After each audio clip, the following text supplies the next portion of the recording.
Hi guys. So welcome back to another episode of the Property Investing Uncut series. I was scrolling through YouTube the other day and I saw a lot of videos that are basically titled that you can invest in a property with no money down. And I think I did something similar a while ago and spoke about a few methods of how you can actually get in with little money down. But I want to demystify this idea and perhaps make a more bold statement and say that there's no way you can start in property investing without any money down. And there are many reasons why I think so.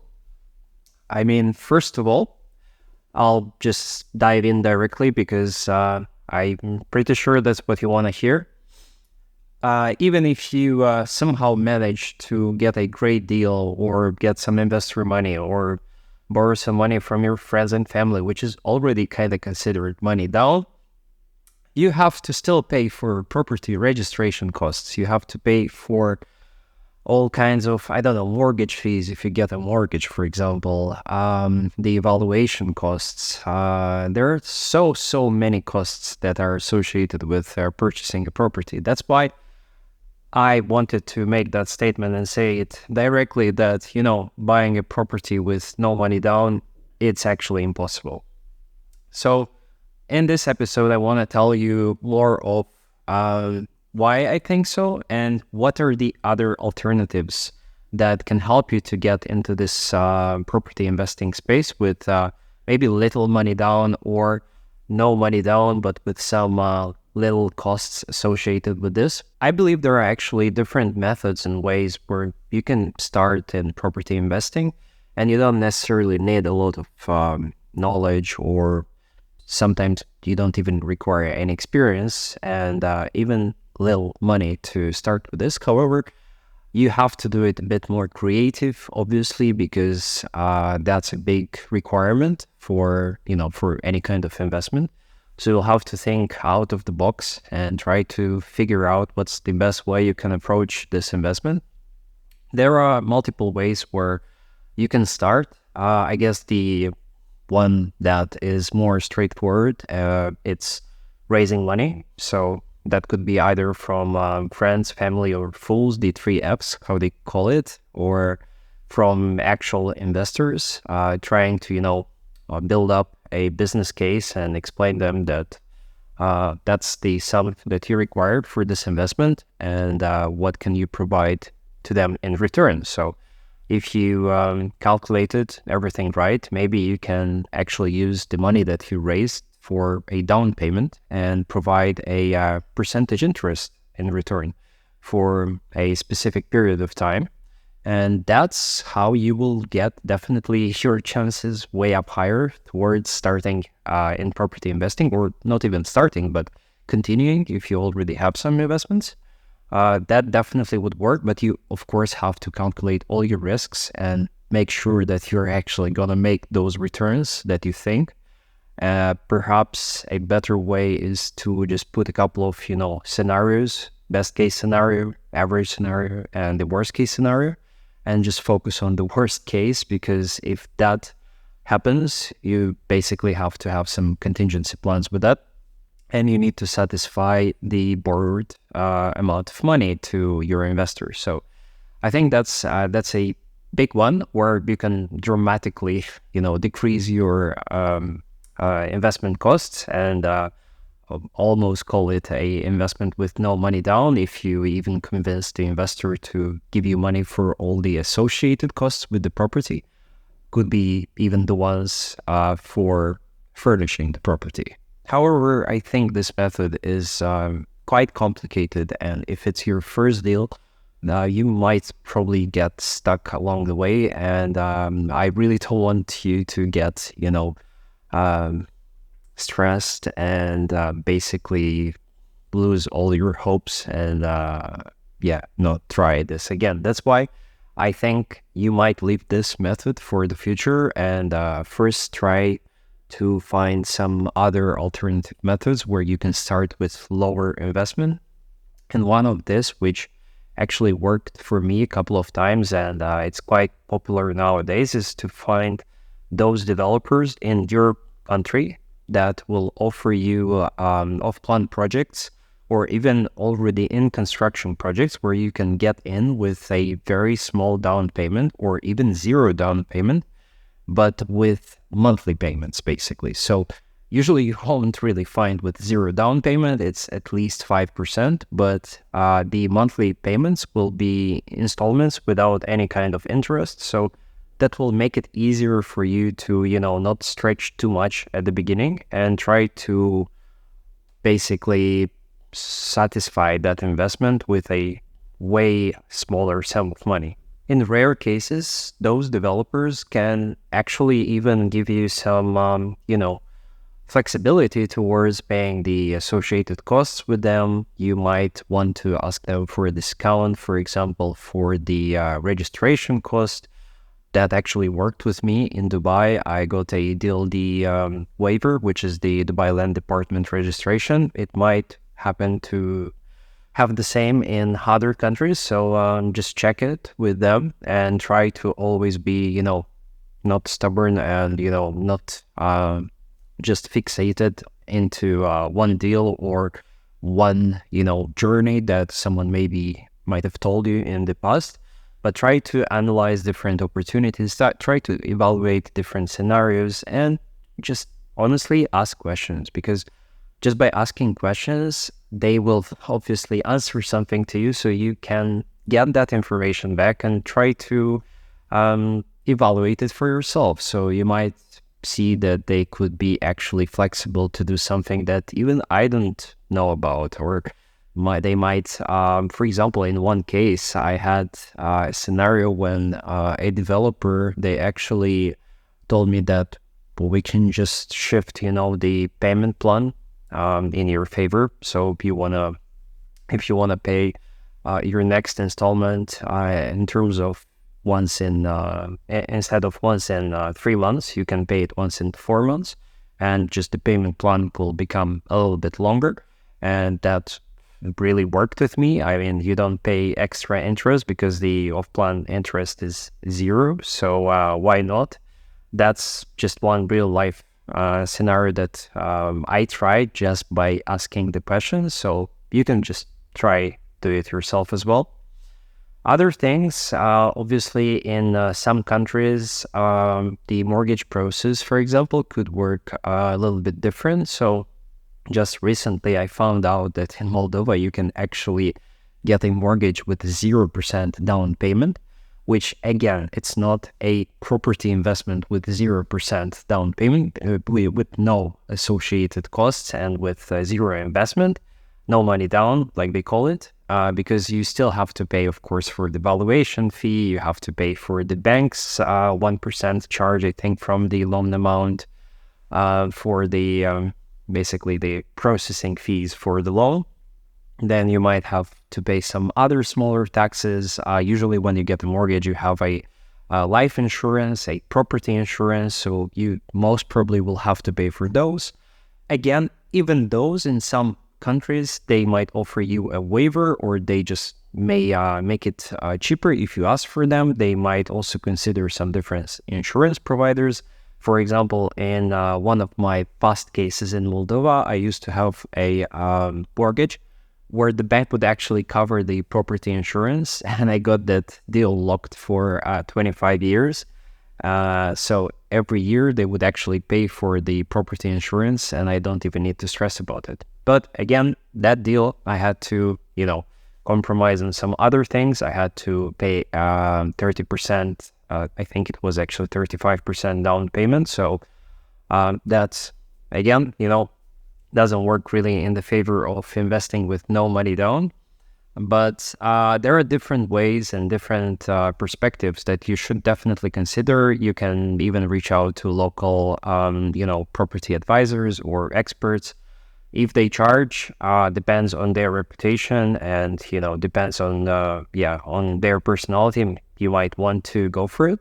I also do charge for my consultations. So I actually truly believe that that could be useful for many people. But if not, you can just ask around friends and family. Maybe they can recommend someone to just get a different perspective and try to analyze, different ideas and see maybe you just don't know about some local insights that could be really beneficial to you.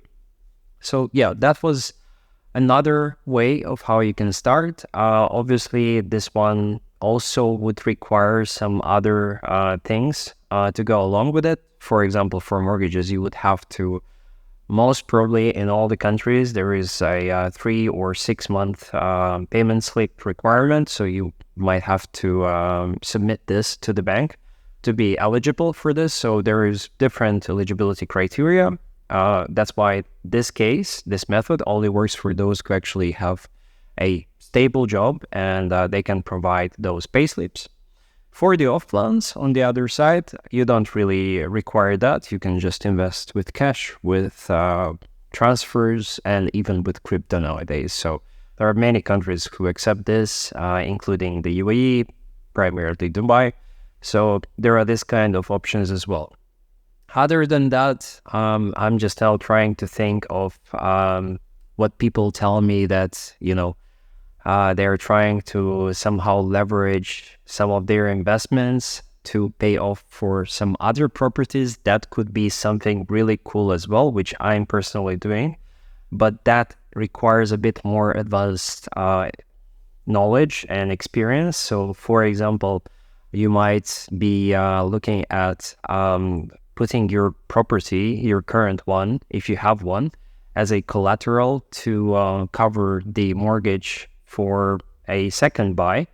And that would basically mean that you can get another mortgage without even down payments or not paying anything as the down payment for that, because your first property would just work as a collateral for the second purchase. But that is a bit more difficult. Another thing which I just thought of is that you can buy your property, and if you already have one, you own one, and you've paid some equity, you can take some equity back. So that is called a equity buyout or refinance. That's also a little bit more complicated, but you can literally just go to a bank on your street or anything that you would find in the in your city, and just ask them, would you be able and willing to refinance my property? If you have one with another bank, or even if you paid it in full, that would work as a basically loan to yourself on your own property. So many banks accept this. Actually, most of the banks accept this. It just depends on the value of the property, and if you actually paid it, the banks would be able to give you some loan against it. How that works in just simple terms: you own a property, you go to the bank, you tell them, I paid in full for this property, can I just get a mortgage on this? So the bank would actually assess the value of the property. Let's say it's $100,000. They would tell you, our requirement is to keep 20% as equity, so we can actually offer you $80,000 a mortgage on your own property. And if you accept that, in such case, your property becomes not only yours, it's actually shared between you and the bank, and you get those money as a equity payout in your bank account. So you can use that money to pay for your next purchases or properties, off plans, whatever. It doesn't matter. You can do whatever you want with that money. In some countries, there are requirements where they ask you what you're going to do with that money. So in Dubai, that's actually quite popular. They would actually require you some statements that you or quotes from furnishing companies saying that, I'm going to use that money towards furnishing some of my other properties. But usually you can, if you want, just reach out to some companies in advance, ask them about these prices, and just get a quote and use it towards your explanation for that equity payout. So nevertheless, just going back to the original topic that people say that you can invest in property with no money down, you saw that there are many ways where you can actually tackle this and invest with lower down payments. or even no down payments, but there is still costs associated with this. So I wouldn't say you can actually start doing it with no money down. And we're only talking and targeting the actual investing in the property and not subleasing or Airbnb or anything else. It's just the way you can actually purchase this in your name. Few other scenarios that I'm just trying to think of out of the box is that you might want to think of co-investing with some of your friends or just people who have more capital and they can help you with that. That could be quite an interesting scenario. Other things, I think you can try to be even more open-minded and go outside of your town's locations and properties, and maybe outside of your country, and try to see what other opportunities are there. For example, recently I found out that in Georgia, you can invest with almost no down payment, and the property prices there are super cheap. So you can literally get a one-bedroom flat for around $60,000. And that's pretty normal if specifically it's a off-plan and you would have those interest-free payment plans, which will make it significantly easier for you to get into those deals. Alternatively, Dubai and some other markets, they also have these offerings for 1% payment every month. Depends on the project as well. You don't want to miss out the good opportunities, and you also don't want to, get into something that would never work out afterwards.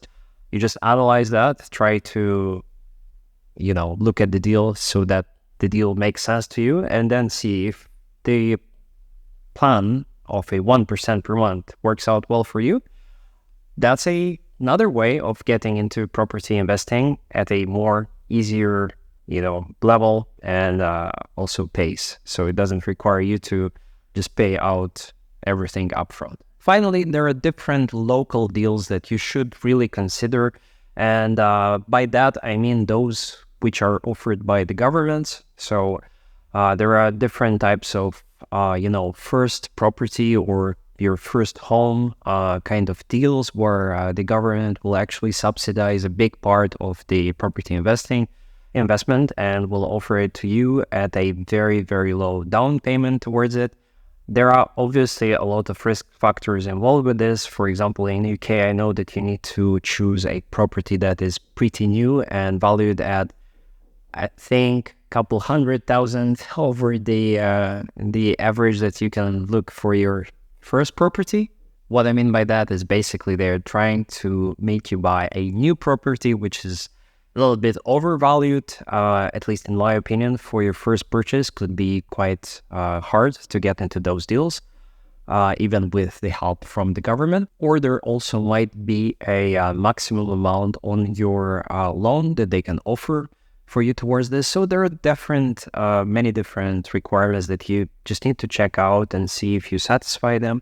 But definitely check out the governmental loans and all those kind of deals in your local market, because those could be beneficial. Nevertheless, I hope you found this video useful, and I apologize in advance for my neighbor who is doing some construction work. That's why I had to cut a few parts of it, although I'll try to make a few more that will just be uncut and just me discussing with a friend on different property investing topics. So if you have any ideas which I will tackle in the future and you want to share them, just drop a comment below. And I try to provide all this information for free. If you like it, also drop a thumbs up and don't forget to subscribe. And with that, I will see you in the next video.